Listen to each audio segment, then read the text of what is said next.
Bueno, Felipe, no, estábamos comentando que hay poca presencia, hay poco clima de Bicentenario. Yo no sé si vos notás lo mismo. Sí, lo noto con mucha tristeza, ¿no? La verdad que es la gran fecha patria, porque para toda la gente del interior del país, la gran fecha siempre fue el 9 de julio, porque aparte se sienten partícipes, no tanto como fue el 25 de mayo, que es una fecha más local, quizá muy importante, y además el inicio de algo, pero la independencia como tal, es el 9 de julio, ¿no? El momento de que, en un hecho de gran coraje, porque el contexto era tremendamente desfavorable. Cuando declaramos la independencia estábamos muy solitos porque había sido derrotado todos los resistentes al Imperio Español que habían caído de Centroamérica para abajo. Bolívar había sido derrotado, ¿no? La contraofensiva española estaba esperando lo que pasaba en el sur, que iba a ser San Martín, para lanzar su contraofensiva.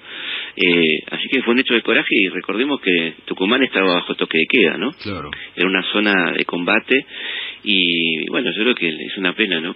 Pero bueno, es coherente, digamos, me parece muy coherente. La palabra independencia quizá no es la palabra más agradable para este gobierno, ¿no? Eso, qué lamentable, ¿no? Porque yo creo que, fíjate vos, a mí me causa mucha indignación, sobre todo cuando hay hasta en eso un acompañamiento mediático desde algunos medios, que en lugar de rescatar este festejo, como bien decís vos, que debería ser a nivel, dicen, bueno, se gastó mucho más, ahora va a haber austeridad. ¿Pero de qué austeridad estamos hablando? ¿De olvidarnos de lo esencial de nuestras raíces? Absolutamente, sí, pero yo no creo que sea casual, o sea, tiene que ver con cierta coherencia discursiva, ¿no? Yo creo que volver a instalar en la gente la palabra independencia en estos momentos donde le vamos a pedir disculpas a los españoles, evidentemente no es lo mejor, ¿no? Y yo creo que sí, nosotros, bien como decías vos, hay que festejar en cada ciudad. Yo recorro mucho el país y es muy lindo ver cómo en las ciudades sí se preparan festejos, los intendentes, la gente de los consejos, qué sé yo, de la sociedad de fomento, los clubes, eso es lo lindo, ¿no? Bueno, recién estábamos comentando acá que mañana en San Antonio de Areco hay un festejo todo el día popular, y digo, hay que refugiarse en esos lugares. Sí, que no nos quiten la alegría, ¿no? No, que no nos quiten la alegría de ser argentinos, ¿no? Exactamente, yo creo que eso hay que resistir también en eso de no caer en esa amargura que ya tenemos, porque bueno, no hay muchos motivos para festejar de otro lado, pero sí hay que festejar nuestra identidad, ¿no? Lo que nos constituye como ciudadanos argentinos. Entonces no hay que caer en esa oleada de mal humor y bueno, lo que nos proponen todos los días, ¿no? Exactamente. Felipe, digo, a ver, ¿por qué costó tanto declarar la independencia? Porque del 25 de mayo de 1810, cuando se produce el primer gobierno patrio, ¿no? La primera necesidad, hasta el 9 de julio, 6 años pasaron. ¿Por qué tanto? Bueno, hubo ahí una muy fuerte influencia británica, que en ese momento Gran Bretaña era aliada de España, y obviamente tenía una gran influencia sobre esos primeros gobiernos, que fueron bastante conservadores después de la derrota de Moreno. En la primera junta, y desde la Junta Grande en adelante hay gobiernos, la verdad que bastante vinculados a Gran Bretaña, que obedecen ese mandato de no caer en la tentación de proclamar la independencia, con la idea inglesa de que estuvieran perjudicando a una de sus principales aliadas en la lucha contra Napoleón. Esto se obedece así hasta el momento en que cae Napoleón, ¿no? En 1815, y ahí hay que tomar una decisión, ¿no? Nuestro director supremo, que era la autoridad máxima de ese momento, que era Carlos de Alvear, decide entregarse, decide, por un lado, empezar a pedirle disculpas a España, y por otro lado, ofrecer estas provincias en protectorado a Gran Bretaña. Manda un enviado, que es Manuel José García, a Río de Janeiro a ver al embajador inglés, y le propone que seamos una colonia, de esa famosa carta donde dice: estas provincias se abandonan a la voluntad de su majestad británica. Esto provoca un verdadero escándalo, y ahí sí, no hay más alternativas. Se subleva el ejército de los Andes, se subleva el ejército del norte. Alvear tiene que renunciar, no sin antes exiliarse en Río y entregarle todos nuestros secretos militares al embajador español, y volver a pedir disculpas y decir que estuvo muy equivocado. Y ahí, ahí sí surgen, ya no hay manera de pararlo, ¿no? Los patriotas, Belgrano, Güemes, San Martín, exigen la convocatoria al Congreso, que no puede ser en Buenos Aires, porque Buenos Aires ya tiene muy mala fama por este gobierno tan centralista que había tenido, y por eso se elige Tucumán, y también como una especie de seña de decisión, un lugar en zona de combate como era Tucumán, y ahí entonces se produce este congreso que es altamente interesante. Por otra parte también hay que celebrar eso del debate que hubo en ese congreso. Fue un congreso político, ¿no? No nos olvidemos que es un congreso constituyente, o sea que de ahí tenía que salir una constitución, ¿no? Claro. Y hay cosas muy lindas en ese congreso. Por ejemplo, San Martín redacta junto con su diputado, que es Godoy Cruz, uno de sus diputados cuyanos, el primer proyecto de protección de la industria nacional, referido al vino. El primer proyecto proteccionista de nuestra historia, presentado por Godoy Cruz, redactado por San Martín. Y es rechazado ese proyecto por los diputados liberales porteños con un argumento que les va a sonar mucho, que dice que si aprobamos ese proyecto nos aislamos del mundo, ¿no?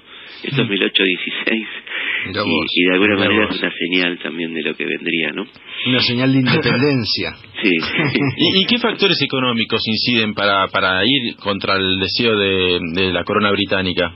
Digamos, internamente, ¿qué sectores económicos o qué factores económicos empujan en favor de la independencia? Bueno, ya no había manera de sostener, digamos, esa situación de limbo. No teníamos seguíamos siendo algo indefinido, claro, ¿no? Y además ya Inglaterra ahí deja de presionar, porque ya como cayó Napoleón, esta ficción de alianza con España carece de sentido. Y ahora será la propia Inglaterra la que de alguna manera da el visto bueno también, que era imposible, ¿no? No tenerla como aliada de Inglaterra para las provincias unidas y para todos los otros países emergentes, digamos, de aquel momento. Era una aliada natural, no había manera de comerciar con el mundo que no fuera a través de Gran Bretaña, no es que tuviéramos muchas opciones, ¿no? Entonces ahí de alguna manera lo determina los hechos externos, ¿no?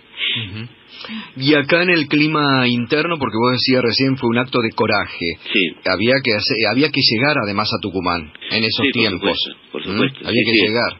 ¿Quién fue el que más se la jugó por ese congreso?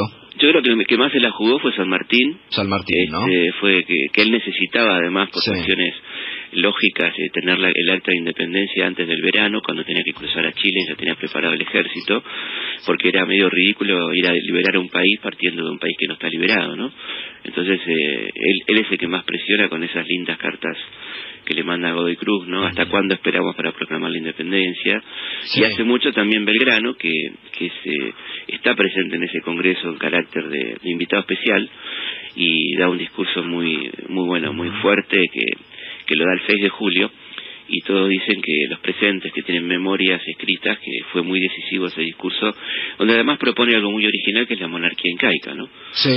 Que no es cualquier inca, porque nos enseñan mal, ¿no? Dicen, bueno, el inca no era ni más ni menos que el hermano de Tupac Amaru, claro, estaba en ese momento preso en España, o sea que era una doble reivindicación a los incas, por otro lado a la rebelión más importante que tuvo América Latina, que fue la de Tupac. Y además, como él dice, era ganarse el favor de una zona hostil, que era el Alto Perú, que al proclamar un rey inca, y las razones que da son muy válidas. Dice, bueno, ya que vamos a coronar un rey, ¿por qué un rey español, un rey francés, italiano, como estaban buscando en Europa, y no un americano, ¿no? Sí. Felipe, vos sabés que yo soy entrerriano, ¿no? Sí. Y ¿por qué crees que Artigas no le quita poder y no participan?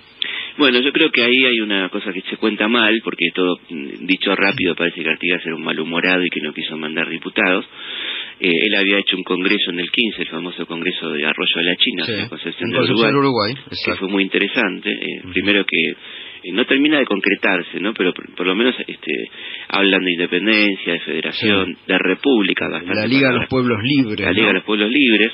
Y él envía en el 15 al nuevo directorio de diputados para hablar de la temática del Congreso, es decir, de qué se va a tratar ese Congreso, y cuando llegan esos diputados son secuestrados por las autoridades porteñas y encerrados en un barco, ¿no? Y luego de eso se ordena la invasión a Santa Fe por parte de Viamonte, territorio de los pueblos libres también. Sí. Por eso Artigas tomó la decisión, cree que no están dadas las condiciones de no enviar diputados. Hoy en día se debate mucho en Uruguay, por historiadores artiguistas, si hizo bien o hizo mal, y acuerdan que hizo mal, que se entienden perfectamente las razones, claro, por qué, pero que hubiera sido muy bueno para todos, para uruguayos hoy en día y argentinos, que hubiera habido una fuerte diputación de los pueblos libres, que hubiera cambiado probablemente el menú de aquel congreso, ¿no? Sí, totalmente. Bueno, Felipe, un gusto escucharte realmente. Bueno, un gusto grande, y mañana festejemos y feliz día para todos. Feliz día y un abrazo enorme, Felipe. Un abrazo enorme. Gracias, Gracias. Felipe Piña, para recordar y para mantener en alto lo que debe ser el festejo de este bicentenario, lo que significó para aquellos próceres, verdaderos próceres, el grito de libertad en 1816. Había que tener coraje, ahí sí, como bien dijo Felipe.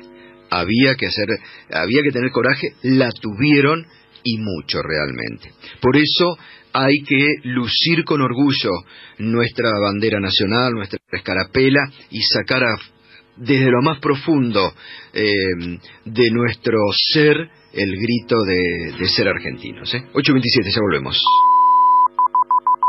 Elegí diferente.